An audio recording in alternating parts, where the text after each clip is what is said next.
One nation one election को लेकर के चर्चाएं अभी तेज हो गई हैं। पीएम मोदी की कैबिनेट में उसे मंजूरी मिल चुकी है, लेकिन अब बात उसे जेपीसी में भेजने की हो रही है।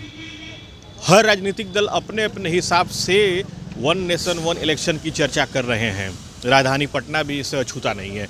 पटना में मैं अभी आरजेडी के प्रदेश दफ्तर के बाहर खड़ा हूं और आरजेडी के प्रदेश दफ्तर के बाहर एक पोस्टर लगा है जिसमें वन नेशन वन एजुकेशन की बात कही गई है। ये वन नेशन वन इलेक्शन से अलग क्या पोस्टर है। इसमें one nation one education, one nation one treatment यानी स्वास्थ्य व्यवस्था की बात कही गई है और यह भी कहा गया है कि वन नेशन वन इलेक्शन तो पब्लिक सुविधा एक क्यों नहीं, और ये जिक्र भी किया गया है वन नेशन वन इलेक्शन क्यों, वाई, ये कारण पूछा गया है।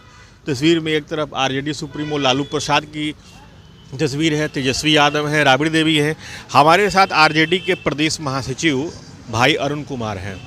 अरुण जी, ये पोस्टर लगा है, आरजेडी क्या प्रश्न खड़ा कर रही है, पहले ये बताएं। नहीं, प्रश्न यही है कि जब शुरू से लोग कह रहे हैं एक देश में एक शिक्षा प्रणाली लागू होनी चाहिए, गरीब का बेटा हो या अमीर का बेटा हो, राष्ट्रपति की हो संतान या हो भंगी की संतान, सबकी शिक्षा एक समान। ये तो शुरू से अगर सबकी शिक्षा एक समान होगा तो समानता आएगी। सबका ट्रीटमेंट, सरकार का सबसे ज़रूरी चीज़ है ट्रीटमेंट, तो ट्रीटमेंट एक होनी चाहिए जिससे कि कोई बिना स्वास्थ्य सेवा के मरे नहीं।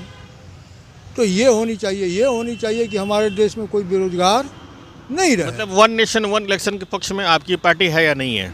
हमारी पार्टी है कि नहीं ये तो आपको बाद में अधिकृत प्रवक्ता बता देंगे, लेकिन ये जो विचार है, हमारे लालू जी का विचार है, जो वो मैं बताने का काम कर रहा हूँ। लालू जी का विचार था, ये शुरू से नारा देते थे कि राष्ट्रपति की हो संतान या हो भंगी की संतान, सबकी शिक्षा एक समान है ना, कोई बेरोजगार नहीं हो, तेजस्वी जी कहते हैं।